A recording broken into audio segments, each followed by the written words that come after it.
तो प्यारे बच्चों, आज की वीडियो में हम लोग पढ़ेंगे निलंबन क्या है। पिछला जो हम लोगों ने विलयन के बारे में पढ़ा था और विलयन की सांद्रता कैसे ज्ञात की जाती है उसके बारे में पढ़ा था। अब मिश्रण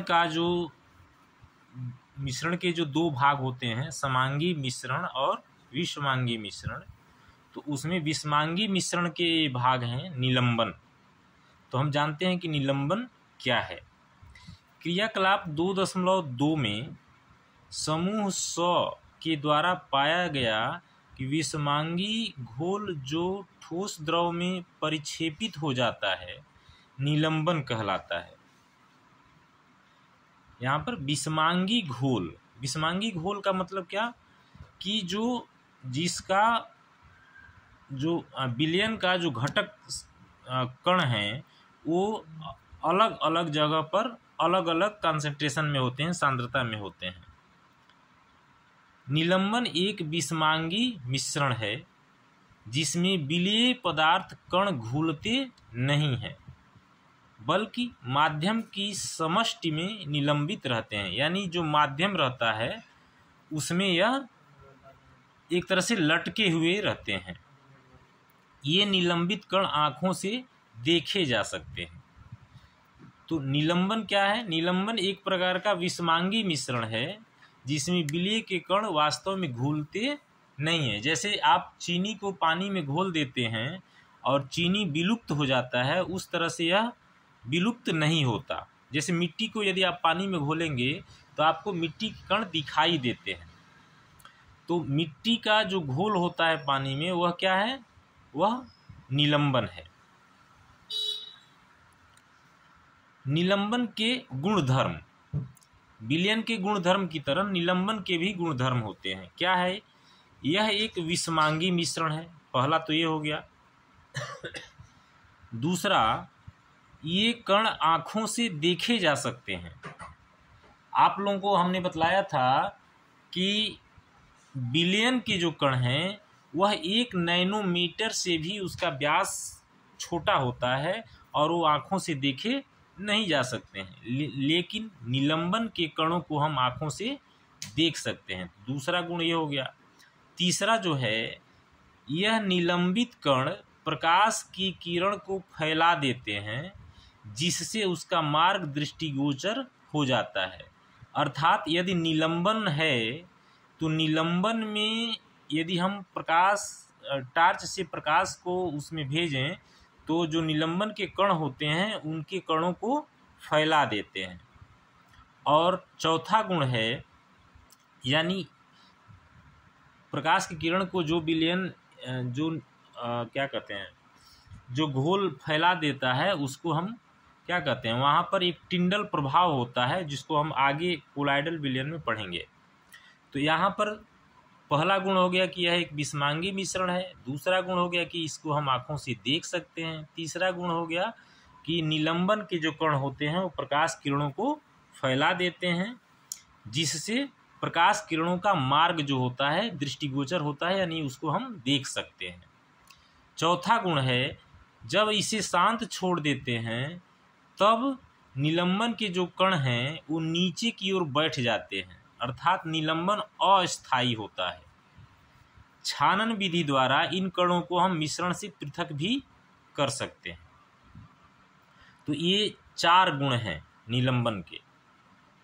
जब सभी कण नीचे बैठ जाते हैं, यानी जब हम विलयन को शांत छोड़ देते हैं तो निलंबन समाप्त हो जाता है तथा विलयन में प्रकाश की किरण का प्रकीर्णन भी रुक जाता है। क्यों?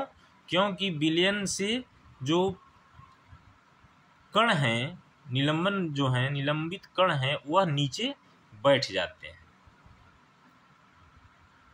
अब आइए हम पढ़ते हैं हेट्रोजीनियस यानी विषमांगी मिश्रण का दूसरा विलयन, जिसको हम कोलाइडल विलयन कहते हैं, उसके बारे में। यानी कोलाइडल विलयन क्या है?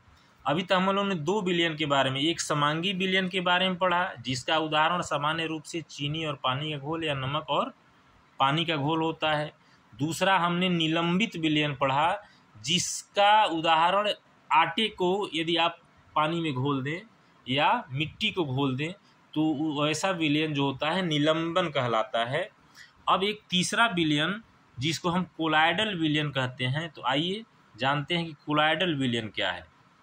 फिर से क्रियाकलाप 2.2 में समूह ड के द्वारा प्राप्त मिश्रण को कोलाइड या कोलाइडल विलयन कहा जाता है। क्या था उसमें? कोलाइड के कण विलयन में समान रूप से फैले होते हैं। तो पहले हम क्रियाकलाप 2.2 में समूह द को क्या मिश्रण प्राप्त हुआ था उसको देखते हैं। तो यहाँ देखिए कि समूह द को दूध या स्याही की बूंदें दी गई थीं और इनको छात्रों को कांच की छड़ की सहायता से इसको मिलाने के लिए कहा गया था। फिर से उसमें टार्च से प्रकाश की किरण को बीकर पर डालने के लिए कहा गया था। उसके बाद से मिश्रण को कुछ देर के लिए शांत छोड़ देने के लिए भी कहा गया था।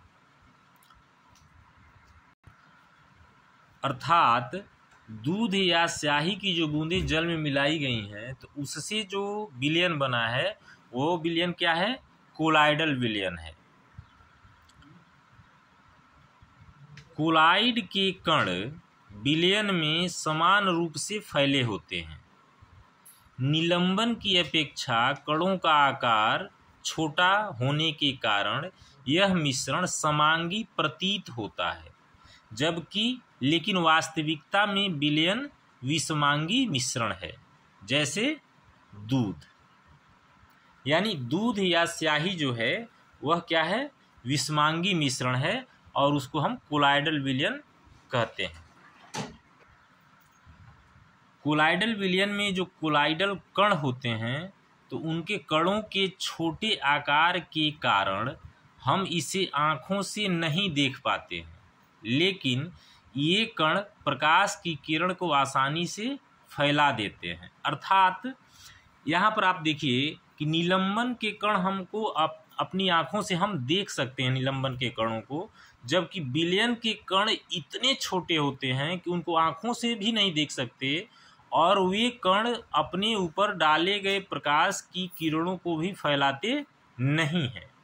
लेकिन कोलाइडल के कण भी इतने छोटे होते हैं कि उनको हम आँख से तो नहीं देख पाते, लेकिन ये इतने बड़े होते हैं, यानी विलयन के कण से ये बड़े होते हैं और ये भी अपने ऊपर डाले गए प्रकाश किरणों को आसानी से फैला देते हैं, जैसा कि हमने क्रियाकलाप 2.2 में देखा है।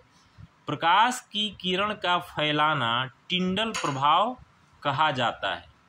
जब किसी विलयन में हम प्रकाश किरण को डालते हैं और वहाँ पर उस विलयन के में हमको प्रकाश किरण के मार्ग दिखाई देने लगता है तो इस प्रभाव को हम टिंडल प्रभाव कहते हैं। टिंडल नामक वैज्ञानिक ने इसकी खोज की थी। एक कमरे में छोटे छिद्र के द्वारा जब प्रकाश की किरण आती है तब वहाँ पर हम टिंडल प्रभाव को देख सकते हैं। आपने देखा होगा कई बार गर्मी के दिनों में जब किसी छिद्र से कमरे में प्रकाश किरण आती है तो आप उसमें देखते हैं धूल के कण जैसा दिखाई देता है। वह क्या है? वही टिंडल प्रभाव है। यहाँ पर चित्र 2.3a कॉपर सल्फेट का विलयन टिंडल प्रभाव नहीं दर्शाता है, क्योंकि चीनी की तरह या नमक की तरह यह पूरी तरह से समांगी मिश्रण बनाता है और पूरी तरह से यह घुल जाता है और इसके कण बहुत ही छोटे होते हैं।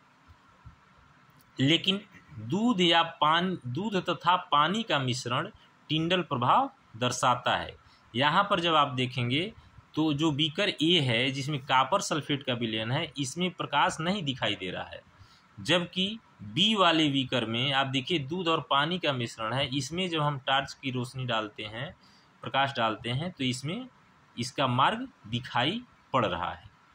तो यहाँ पर जहाँ पर प्रकाश दिखाई पड़ रहा है, जिस विलयन में प्रकाश का मार्ग दिखाई पड़ रहा है, वह विलयन टिंडल प्रभाव को दर्शाता है।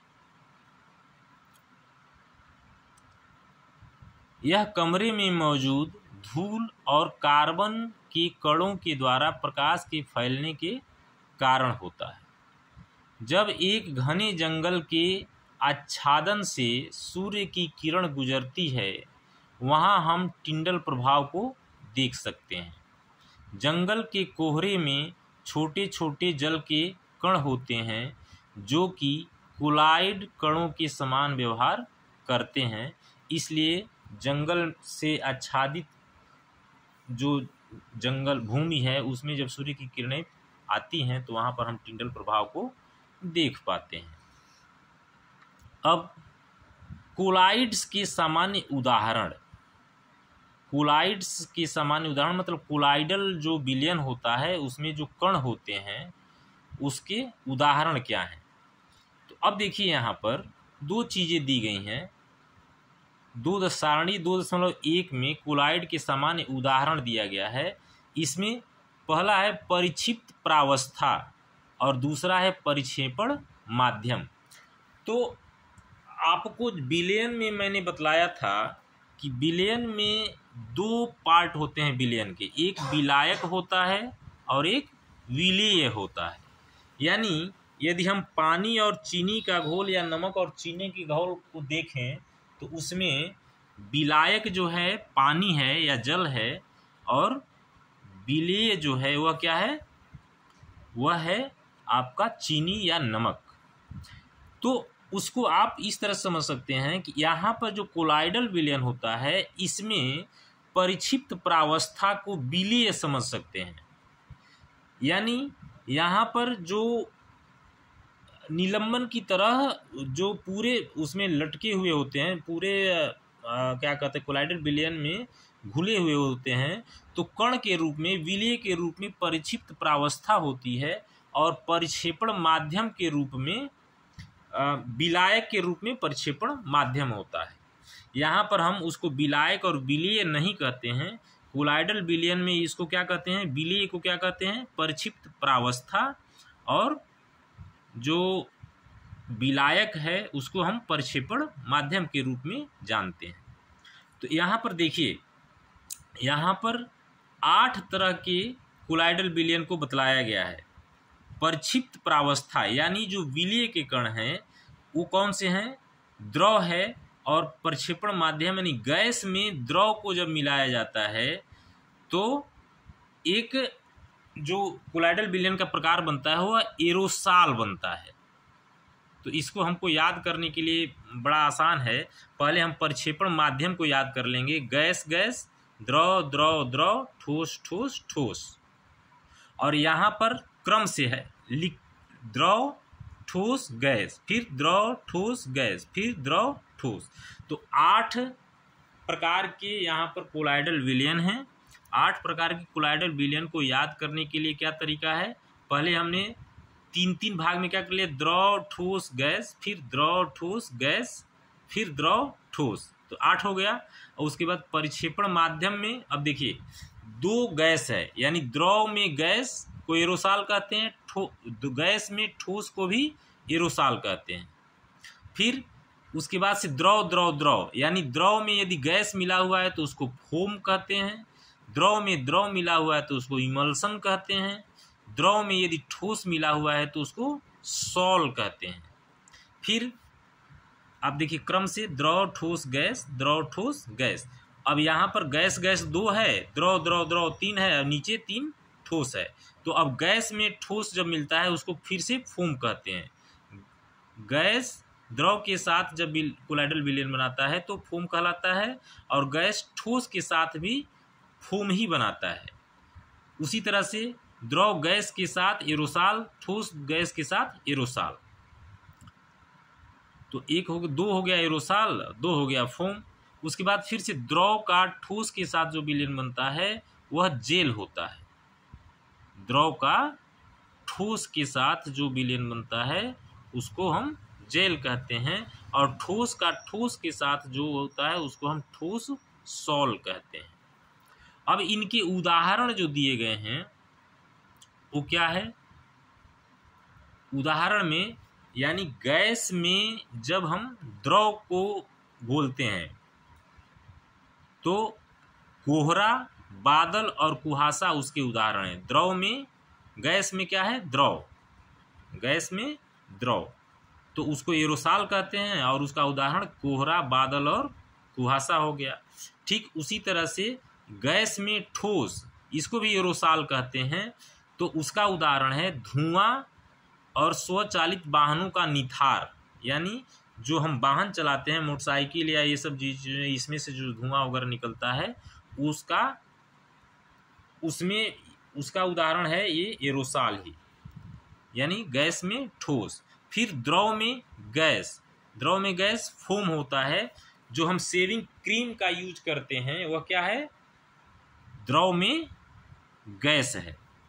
फिर से द्रव का जब हम उपयोग करते हैं, यानी द्रव का द्रव में, तो इमल्सन उसको कहते हैं, और वह है दूध या फेस क्रीम।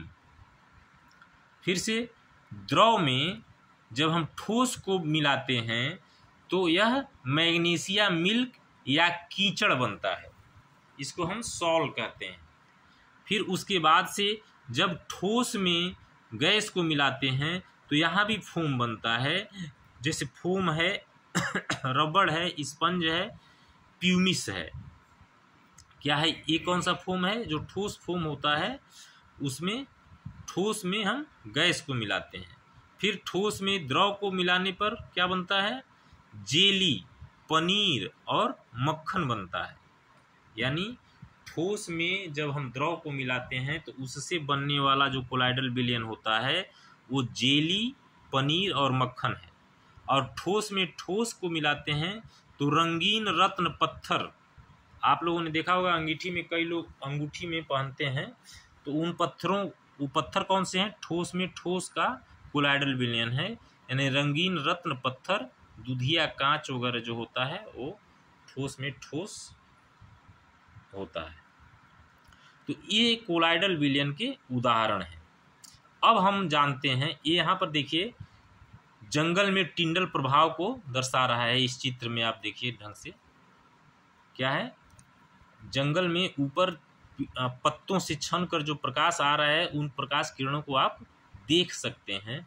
तो जहाँ भी प्रकाश किरणों को आप महसूस करते हैं, अपनी आँखों से देख सकते हैं, वहाँ पर टिंडल प्रभाव होता है। ये चित्र 2.4 टिंडल प्रभाव।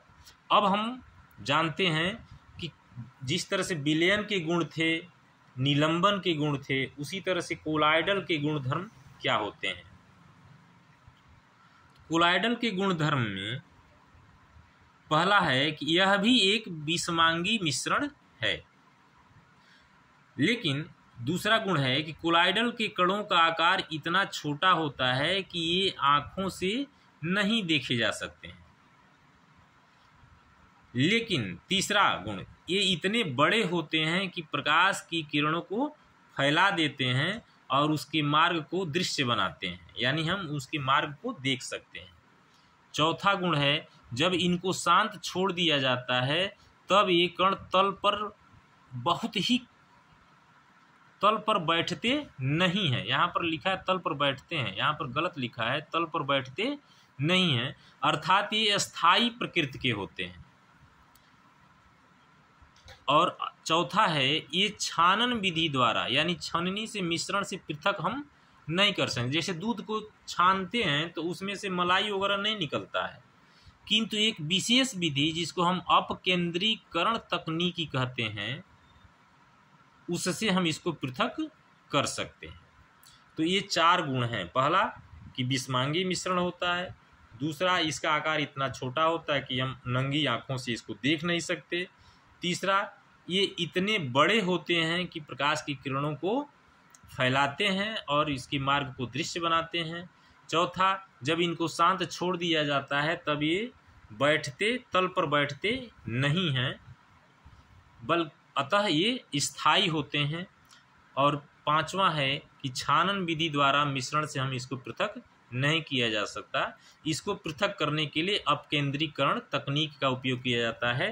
अपकेंद्रीकरण तकनीक क्या है, आप लोगों ने गाँव में घरों में देखा होगा कि जब दही से मक्खन निकाला जाता है तो उसमें एक रही से मथा जाता है दही को, तो वो रही जो है जो तकनीक है उसको ही हम अपकेंद्रीकरण तकनीक कहते हैं। अब हम लोगों ने जो परिक्षिप्त प्रावस्था और परिक्षेपण माध्यम के बारे में बात किया था, यहाँ पर हम देखते हैं कोलाइडल विलयन। जिस तरह से आपको मैं बता दूं कि विलयन में विलायक और विलेय दो भाग होते हैं, उसी तरह से कोलाइडल विलयन परिक्षिप्त परावस्था और परिक्षेपण माध्यम से बनता है। यानी कोई पूछे कोलाइडल विलयन के घटक क्या होते हैं, तो कोलाइडल विलयन के घटक परिक्षिप्त परावस्था और परिक्षेपण माध्यम होता है। इसमें मैंने अभी बतलाया कि परिक्षिप्त प्रावस्था को आप विलेय समझ सकते हैं और परिक्षेपण माध्यम को विलायक समझ सकते हैं। विलेय पदार्थ की तरह का घटक या परिक्षिप्त कण जो कि कोलाइडल रूप में रहता है उसे हम परिक्षिप्त प्रावस्था कहते हैं, जो हम अभी बतला रहे थे। तथा वह घटक जिसमें परिक्षिप्त प्रावस्था निलंबित रहता है उसे परिक्षेपण माध्यम कहते हैं, डिस्पर्सिंग मीडियम। कोलाइडल को परिक्षेपण माध्यम ठोस, द्रव या गैस की अवस्था और परिक्षिप्त प्रावस्था के अनुसार वर्गीकृत किया जाता है। परिक्षेपण माध्यम ठोस, द्रव और गैस भी हो सकता है, जो कि सारणी 2.1 में हम लोगों ने अभी पढ़ा है।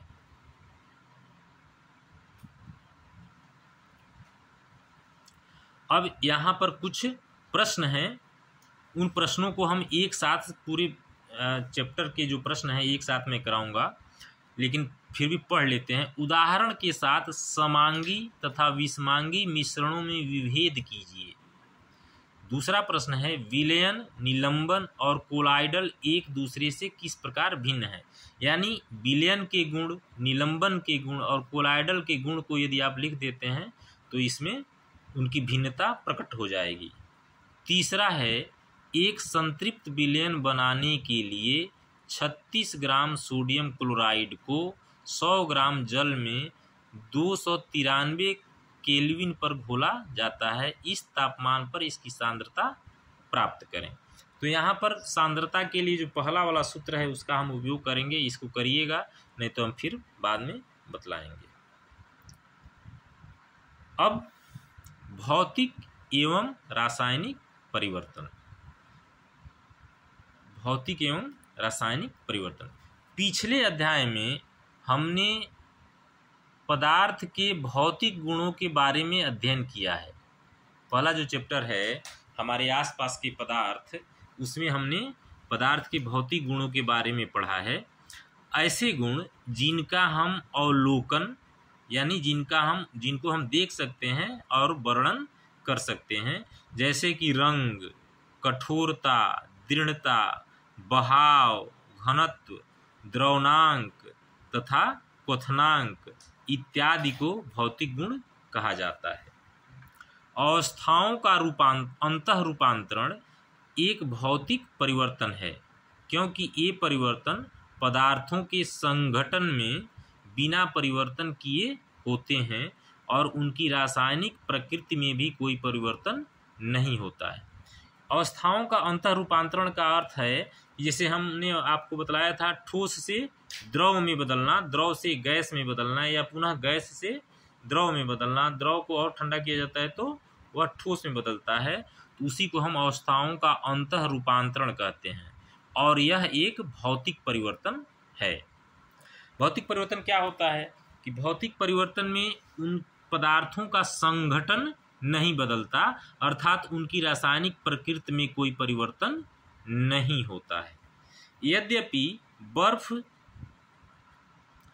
जल और वाष्प अलग अलग दिखते हैं, तीनों आपको अलग अलग दिखेंगे और ये भिन्न भिन्न भौतिक गुणों को दर्शाते भी हैं, लेकिन ये रासायनिक रूप से समान होते हैं, एक समान होते हैं।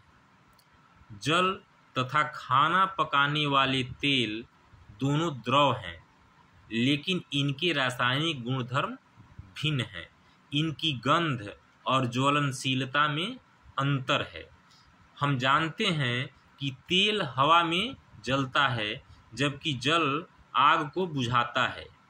तेल का यह रासायनिक गुण जल से इसे अलग करता है, यानी इनका रासायनिक गुण दोनों का अलग अलग होता है। जलना एक रासायनिक परिवर्तन है। अभी हम लोगों ने भौतिक परिवर्तन के बारे में ऊपर बात किया, तो यहाँ पर कोई भी चीज़ यदि जलता है तो वह क्या है, वह एक रासायनिक परिवर्तन है। जलने की प्रक्रिया में एक पदार्थ दूसरे से क्रिया करके अपने रासायनिक संगठन में परिवर्तन लाता है। रासायनिक परिवर्तन पदार्थ के रासायनिक गुणधर्मों में परिवर्तन लाता है तथा हम नया पदार्थ पाते हैं। अर्थात रासायनिक परिवर्तन को रासायनिक प्रतिक्रिया भी कहा जाता है। इसमें अर्थात रासायनिक परिवर्तन में क्या होता है, रासायनिक परिवर्तन में एक नया पदार्थ बनता है।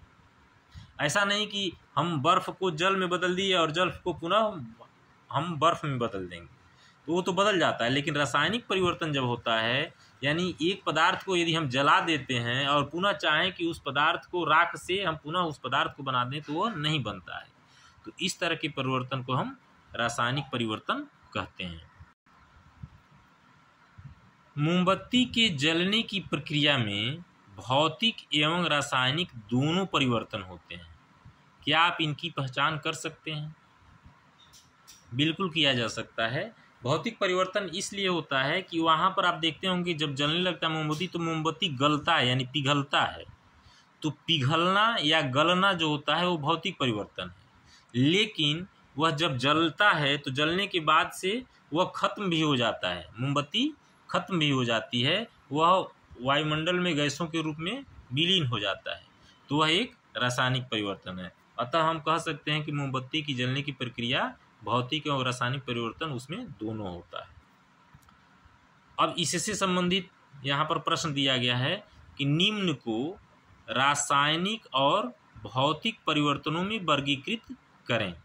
पेड़ों को काटना, मक्खन का एक बर्तन में पिघलना, अलमारी में जंग लगना, जल का उबलकर वाष्प बनना, विद्युत तरंग का जल में प्रवाहित होना तथा उसका हाइड्रोजन और ऑक्सीजन गैसों में विघटित होना, जल में साधारण नमक का घुलना, फलों से सलाद बनाना तथा लकड़ी और कागज का जलना। इसमें सभी में आपको छांटना है कि कौन सा भौतिक परिवर्तन है, कौन सा रासायनिक परिवर्तन है। दूसरा प्रश्न है, अपने आसपास की चीज़ों को शुद्ध पदार्थों या मिश्रण से अलग करने का प्रयत्न करें। अपने घरों में जो भी सामान आप देखते हैं, तो बहुत से सामान आपके घरों में रखे गए हैं, उनका नाम लिखिए और उसमें आप बतलाइए कि कौन से शुद्ध पदार्थ हैं और कौन से मिश्रण हैं। तो आज की वीडियो में इतना ही। कल हम फिर से शुद्ध पदार्थ की क्या प्रकार होते हैं उसके बारे में हम पढ़ेंगे।